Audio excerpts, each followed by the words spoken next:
Shalom, Ibu Bapak, Saudara-saudara yang dikasihi Tuhan. Salam jumpa dalam persekutuan ibadah keluarga saat ini.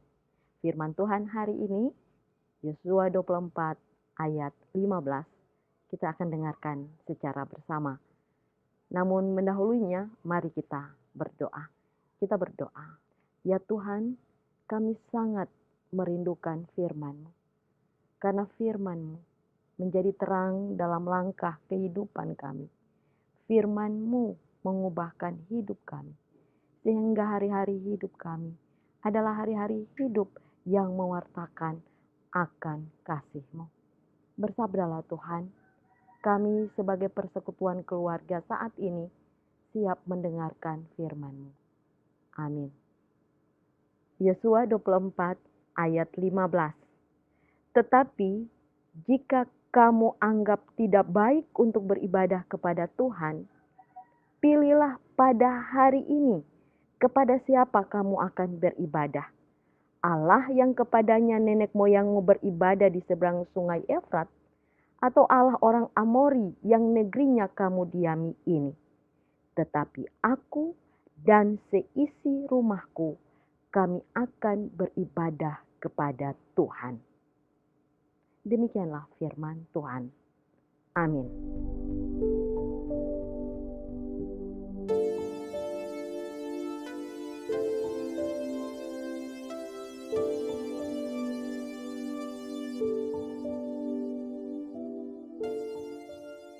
Ibu bapak, saudara-saudara yang dikasihi Tuhan. Beberapa tahun belakangan ini bangsa Indonesia telah mengagendakan untuk melaksanakan atau merayakan Hari Keluarga Nasional setiap tahunnya atau Harganas.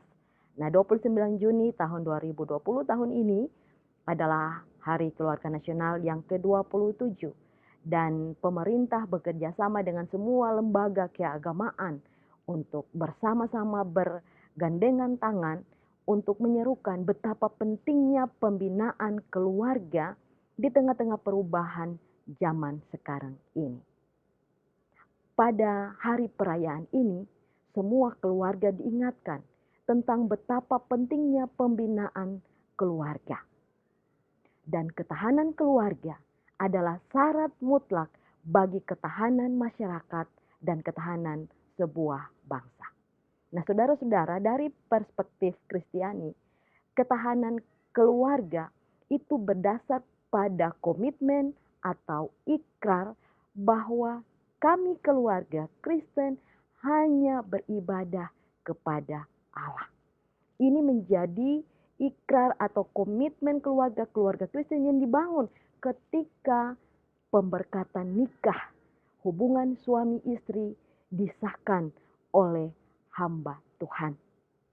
Hal ini menunjukkan kepada kita bahwa betapa pentingnya membangun relasi yang aktif antara suami istri.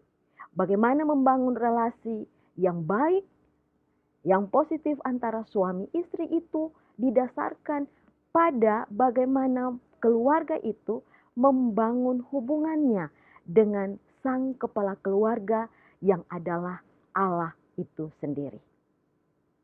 Nah, ini menjadi tantangan tersendiri bagi setiap keluarga-keluarga Kristen, di mana pada masa sekarang ini konsumerisme, konsumtivisme itu semakin seakan-akan menguasai keluarga-keluarga. Sehingga ikatan kekerabatan, ikatan kekeluargaan yang harusnya terjalin kuat, lama-kelamaan mulai merenggang. Semua ingin diberi perhatian, tetapi enggan untuk memberi perhatian. Semua ingin dibantu, tetapi enggan untuk membantu. Masing-masing anggota keluarga ingin untuk mendapatkan kasih sayang, tetapi enggan untuk memberikan kasih sayang. Masing-masing sibuk dengan kesibukannya masing-masing. Ini tantangan bagi keluarga di masa sekarang ini. Masing-masing membutuhkan, tetapi tidak memperoleh apa-apa. Sungguh sangat memprihatinkan. Tidak heran dan tidak jarang kita melihat anggota keluarga melakukan pelarian, mencari sesuatu di luar rumah, di luar keluarganya sendiri, seperti mabuk-mabukan, pesta pora, narkoba, dan lain-lain sebagainya. Ini menjadi tantangan bagi kita.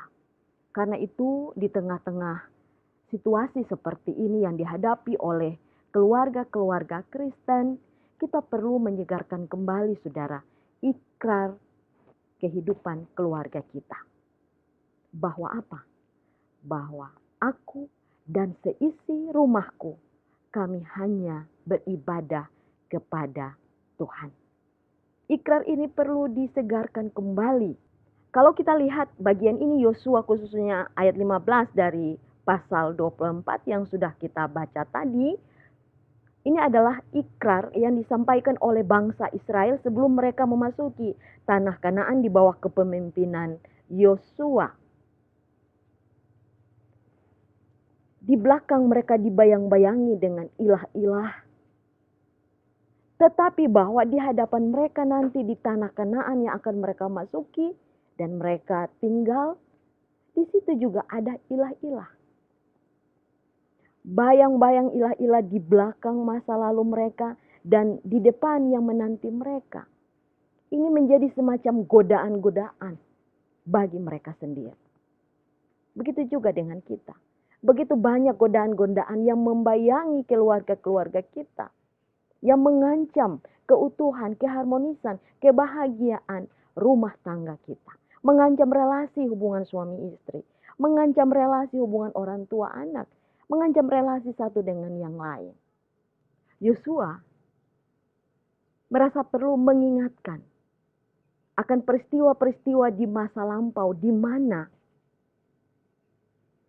Allah memimpin mereka supaya tidak tergoda dengan godaan-godaan seperti itu.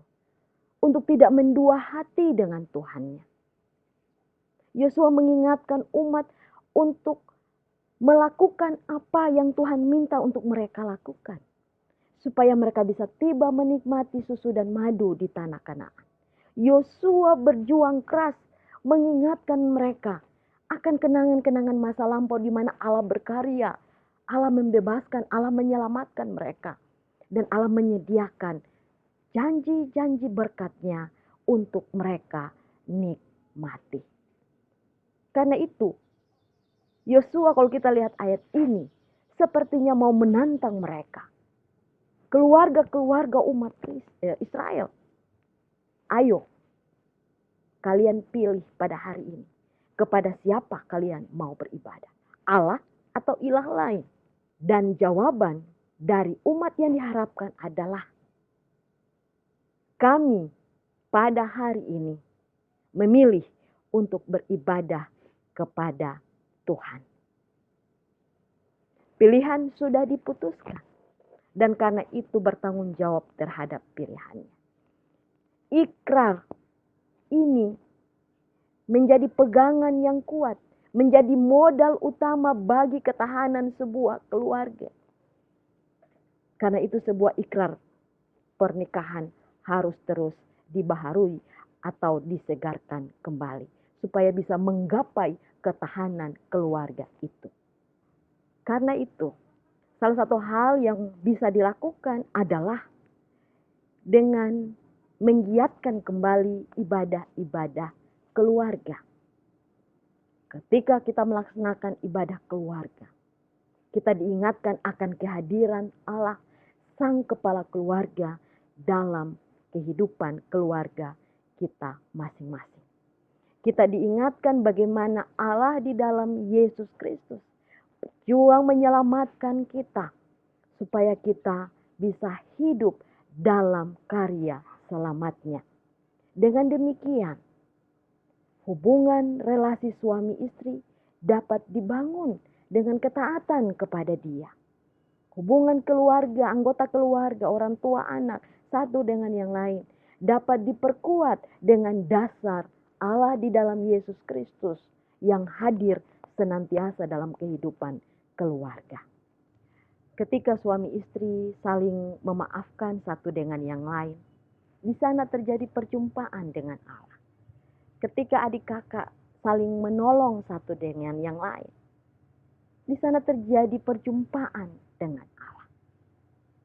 Ketika relasi terbangun dengan baik di antara anggota keluarga, di sana terjadi perjumpaan dengan Allah. Salah satu kunci di sini adalah komunikasi. Bangunlah komunikasi yang baik antara satu dengan yang lain. Kita bisa mencontohi cara Allah berkomunikasi dengan manusia. Yaitu apa? Dengan menjelma menjadi manusia. Dalam diri Yesus Kristus. Supaya bisa menyapa manusia. Bisa menyelamatkan manusia. Dan bisa merasakan apa yang manusia rasakan. Itu cara Allah berkomunikasi dengan manusia. Itu menjelma menjadi manusia. Mengingat akan hal ini ibu bapak saudara-saudara, maka kita diingatkan untuk terus membaharui komunikasi kita satu dengan yang lain. Terkadang persoalan-persoalan dalam rumah tangga itu terjadi karena masing-masing kita menghitung-hitung jumlah kesalahan yang dibuat. Istri menghitung-hitung jumlah kesalahan suami.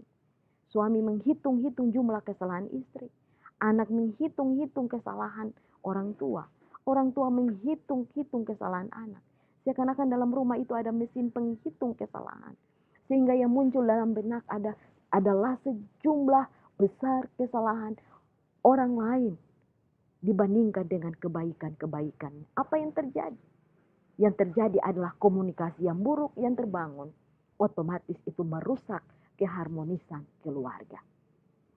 Ada beberapa tips sebenarnya ibu bapak saudara-saudara yang bisa kita terapkan dalam kehidupan kita sehari-hari.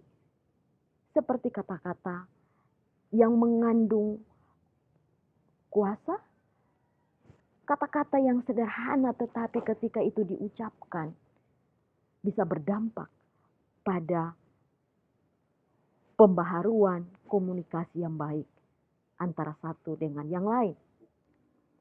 Yang pertama, minta maaf. Kadang ibu bapak saudara-saudara, kita merasa dengan kita meminta maaf kepada orang lain, harga diri kita turun. Tidak ibu bapak. Justru ketika kita meminta maaf, di situ menunjukkan betapa mulianya kita. Kadang-kala terjadi begini dalam kehidupan sehari-hari. Orang biasa bilang begini, oh yo, kita siap kasih maaf pada dia. Yang penting dia minta maaf ke muka. Seakan-akan hidup kita dikendalikan oleh orang lain. Sadar atau tidak Bapak Ibu, ketika kita bilang begini, kita akan kasih maaf. Tapi dia dulu mesti minta maaf. Pada saat kita berkata demikian, sadar atau tidak, kita membiarkan hidup kita dikendalikan oleh orang lain. Anggota keluarga Kristen bukanlah orang yang mempunyai sifat demikian. Anggota keluarga Kristen adalah berani memulai dari diri sendiri. Tidak peduli bagaimana sikap tanggapan dari orang lain. Kita minta maaf ya. Kalau dia tidak memaafkan, itu urusan dia kemudian.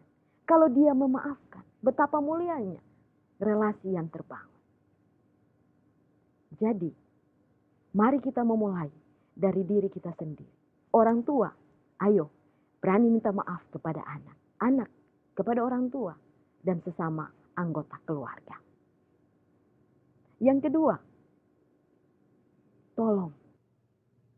Seringkali yang terjadi dalam keluarga kita adalah seperti atasan dan bawahan, bos dan anak buah.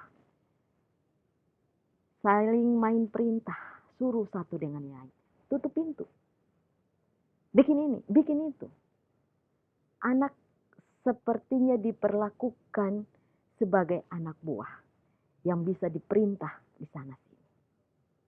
Dalam kondisi-kondisi tertentu, suami memperlakukan istrinya sebagai miliknya. Dan karena itu sang istri tidak dapat berbuat banyak. Dengan dasar bahwa pada waktu pernikahan, engkau saya sudah bayar. Mau jadi apa kalau hubungan terjadi seperti itu dalam kehidupan keluarga. Mari kita gantikan kata-kata perintah itu.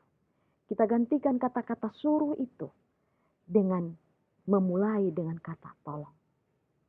Tolong tutup itu. Tolong bikin kopi kah? Bagaimana?